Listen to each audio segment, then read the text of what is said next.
Real news Haryana देखने वाले सारे दर्शकों का कर्ण समय की राम राम। डीएन स्कूल में पहुंचे हूं और आपने तस्वीर दिखाऊंगा। लगभग इस तस्वीर में छोरी नजर आएंगी जिसके गले में मेडल है। ऊपरली कतार में खड़े हैं लड़के छोरे। डीएन स्कूल की छोरिया ने बड़ी सफलता प्राप्त करी है और इन्हें छोरिया में एक इसी छोरी खड़ी है जिसने पूरे हरियाणा में 5वां स्थान प्राप्त कराया है और फतेहाबाद डिस्ट्रिक्ट में दूसरा स्थान प्राप्त कराया है।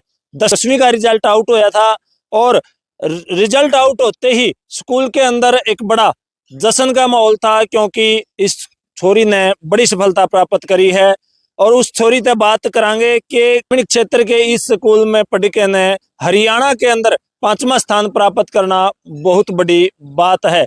और जब छोरी पैदा हुए नहीं दादी काकी ताई रूस जा कर हैं, आंखा में तो आंसू टपकाया कर हैं, लेकिन इस छोरी ने नाम रोशन कर दिया इस परिवार का। बात करांगे। क्या नाम बेटे? अंशु सर। कितने परसेंट अंक प्राप्त करे? 98.6। कौन सा स्थान है? 5th हरियाणा के अंदर और फतेहाबाद डिस्ट्रिक्ट के अंदर 2nd। देखो भाई, छोरी ने बताया 5वां स्थान पूरे हरियाणा में और दूसरा स्थान फतेहाबाद डिस्ट्रिक्ट में। ग्रामीण क्षेत्र के इस स्कूल ने लगातार फिर अपना इतिहास दोहराया है। और बात कराएं बेटा, इसके लिए आपने कितनी मेहनत करनी पड़ी? सर, कोई भी एक इंसान को इस चीज़ का क्रेडिट नहीं जा सकता। सबसे पहले हमारे टीचर्स जी बहुत ज़्यादा मेहनती है। हर चीज़ के लिए बहुत ही प्यार से सपोर्ट किया गया है। ऐसे कोई प्रेशर नहीं दिया गया किसी चीज़ का। और फिर कुछ मेहनत खुद की होती है। और पेरेंट्स कोई काम नहीं करवाया, सिर्फ पढ़ाई पे फोकस करवाया गया। और मेरे छोटे भाई बहन थे, उन्होंने भी मुझे बहुत ज़्यादा सपोर्ट किया है। और टीचर्स एट फर्स्ट सबसे ज़्यादा क्रेडिट जिनका बनता है वो है मेरे टीचर्स। नहीं सर, शिक्षा मैटर करती है। कोई स्कूल या स्कूल का नाम, कोई हाई क्लास स्कूल का नाम हमारा भी कोई छोटा नहीं है। गांव में है तो क्या हुआ, स्कूल बहुत अच्छा है और बहुत बड़ा स्कूल है। और इस स्कूल की जितनी तारीफ की जाए उतनी कम ही है। तो इसके लिए आपको जैसे कोई डाउट भी रहते थे तो जो टीचर थे किस प्रकार सहयोग करते थे? सर, कोई डाउट होते थे तो पहले हम खुद देखते थे। हमारे फ्रेंड्स थे, बहुत ही ज़्यादा सपोर्टिव है हमारे फ्रेंड्स, आप देख सकते हैं हमारे साइड में ही है। और फिर उसके बाद हमारे टीचर्स एक्स्ट्रा टाइम निकालते थे या बेल में ही थोड़ा बहुत टाइम बच जाता था। कभी ऐसे मना नहीं किया गया किसी भी चीज़ के लिए। एक्स्ट्रा टाइम खुद, या फिर टाइम नहीं मिलता था तो पेपर पे लिख के, कभी टाइम मिलता था हम तक पहुँचा ही देते थे। कभी हमें ऐसे मना ही नहीं किया गया कि आपका ये डाउट है और ये नहीं हो पाएगा। तो कितनी खुशी है आपको? तो सर, बहुत ज़्यादा खुशी है। तो क्या लक्ष्य है? Sir, UPSC. यूपीएससी का? Yes sir. तो कितना आपको इसके लिए स्कूल स्टाफ की तरफ से, मैनेजमेंट की तरफ से सपोर्ट मिलता है? सर, काफ़ी सपोर्ट करते हैं सब, बहुत ज़्यादा सपोर्टिव है। तो गुड़िया से बात कर लेते हैं। क्या नाम बेटे? करीना। कितने नंबर आए? 96%। 96%। तो Yes. क्या कहेंगे? मैं यही कहूंगी कि सभी से कि वो हार न माने कभी भी। और ये कहते हैं ना कि गांव में स्कूल है, अच्छी पढ़ाई नहीं होगी, या फिर आपको कहीं हाई लेवल या इंटरनेशनल स्कूल से पढ़ना चाहिए। नहीं, ये बात गलत है। किसी के मन में भी यही बात नहीं होनी चाहिए कि हमें हाई लेवल वाले स्कूल से पढ़ना चाहिए। मैं यही कहूंगी कि ग्रामीण क्षेत्र के स्कूल है ना, उनमें भी पढ़ना चाहिए। और टीचर्स इतने सपोर्टिव हैं कि उनकी शब्दों में जाहिर नहीं कर सकती मैं। और बस यही कहना चाहूंगी कि सभी मेहनत करते रहें और अपने लक्ष्य की प्राप्ति के लिए मेहनत जरूरी है। क्या नाम बेटे? नसीब सर। कितने नंबर आए? 97.2। तो क्या बताओगे स्कूल के बारे में? स्कूल के बारे में सर, जैसा कि आपने पहले ही सुन लिया मेरे फ्रेंड्स से, तो बहुत अच्छा स्कूल है। टीचर सभी सपोर्टिव है और पेरेंट्स की तरह हमें सपोर्ट करते हैं, हर चीज़ में आगे रखते हैं। तो क्या लक्ष्य है आपका और आगे क्या बनना चाहते हैं? सर, मैं IAS ऑफिसर बनना चाहती हूँ, सिविल सर्विस में जाना चाहती हूँ मैं। तो स्कूल के अंदर जो स्टाफ है वो मोटिव करते हैं इसके लिए? यस सर, बहुत ज़्यादा करते हैं। बोलते हैं कि अभी से तैयारी स्टार्ट करो तभी आपको अपना लक्ष्य अचीव होगा। तो बहुत क्या सपोर्ट कहेंगे करते और हैं। बच्चों को, पेरेंट्स को जो ग्रामीण क्षेत्र के हैं उनसे? यही कहेंगे सर कि अपने लक्ष्य पर ही फोकस रखें। कुछ भी कई लोग वगैरह कहते ही रहते हैं कि नहीं होगा, तो उनकी तरफ ध्यान नहीं देना है। कहाँ से आते हैं आप? नागली से सर। नागली गाँव से? Yes sir. तो भाई देख, इस गुड़िया ने भी किया, इसने भी किया और इसने भी किया। बे स्कूल बड़ा, जो मैंने एक बात करी थी बे शहरी स्कूलों के बारे में, बे जो शहर के जो स्कूल हैं या कोई भी हैं, आप नहीं चर्चा करांगे। मायने नहीं रखता, मायने रखता है स्कूल के अंदर स्टाफ, पढ़ाने वाला कौन है, शिक्षा देने वाला कौन है। जो खुद शिक्षित होगा वो तभी आगे जाकर शिक्षित कर सके है। न्यू क्या है, एक जलता हुआ दीपक ही दूसरे को जला सका है, और ये उन्हीं जो जलते हुए दीपकों द्वारा जलाए गए दीपक हैं। तो प्रिंसिपल सर खड़े हैं, इनसे बात करेंगे। सर, सबसे पहले तो आपको शुभकामनाएं। जो बच्ची ने हरियाणा के अंदर 5वां और डिस्ट्रिक्ट में 2रा स्थान प्राप्त किया। Thank you. बहुत बहुत आज गर्व की अनुभूति हो रही है, क्योंकि हर वर्षों की तरह इस वर्ष भी हमारे विद्यालय का रिजल्ट 100% रहा, और न केवल 100% रहा बल्कि जैसा कि भी हमारे वाइस प्रिंसिपल मैम ने बताया कि टोटल विद्यालय के अंदर जो स्टूडेंट अपीयर हुए थे 10th क्लास में वो 78 थे। उनमें से 50 स्टूडेंट्स ने 80% से अधिक अंक लेकर के बोर्ड मेरिट ली है। और इससे बड़ी बात करता हूं तो यहाँ इन बच्चों में 20 स्टूडेंट्स ऐसे हैं जिन्होंने 90% से अबो मार्क्स लिए हैं, और 5 स्टूडेंट है जिन्होंने 95% से भी अबो लिए है। और एक छात्रा तो ऐसी है, जैसे कि अभी चर्चा हो रही थी कि अंशु गांव खड़वाल से बिलोंग करती है। इस छात्रा ने 493 मार्क्स लेकर के पूरे हरियाणा प्रदेश में 5वां स्थान प्राप्त किया है, और फतेहाबाद डिस्ट्रिक्ट में इसकी 2nd पोजीशन रही है। मैं हमारे विद्यालय के इन सब होनहार बच्चों को बहुत बहुत बधाई देता हूं, और भविष्य के लिए शुभकामनाएं भी देता हूं। इस अच्छे रिजल्ट के पीछे विद्यालय के जो शिक्षकों की टीम वर्क है, इनका भी बहुत बड़ा योगदान है।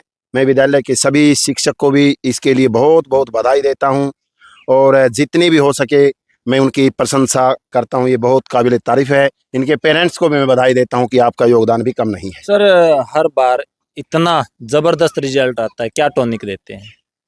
जी, यदि मेरी माने, कोई ऑथेंटिक रीज़न तो मैं नहीं कह सकता, लेकिन मैं अपने अनुभव के अनुसार कह सकता हूं कि लगातार जैसे विद्यालय का अच्छा रिजल्ट रहा है, उसके पीछे 2-3 मेन रीज़न है। मैं एक पौधे से लेकर एक बड़े वृक्ष बनने तक की एक बात को इसके बीच में लेकर आऊँगा। जैसे सबसे ज़रूरी होता है एक पौधे को अंकुरित होने के लिए एक बीज का योग्य होना ज़रूरी है। तो ठीक उसी प्रकार सबसे ज़रूरी है बच्चे में एबिलिटी होनी चाहिए, वो बच्चा योग्य होना चाहिए, कुछ करने के काबिल होना चाहिए, वो मेहनती होना चाहिए। ऐसा ही हमारे बच्चों में हमें देखने को मिला।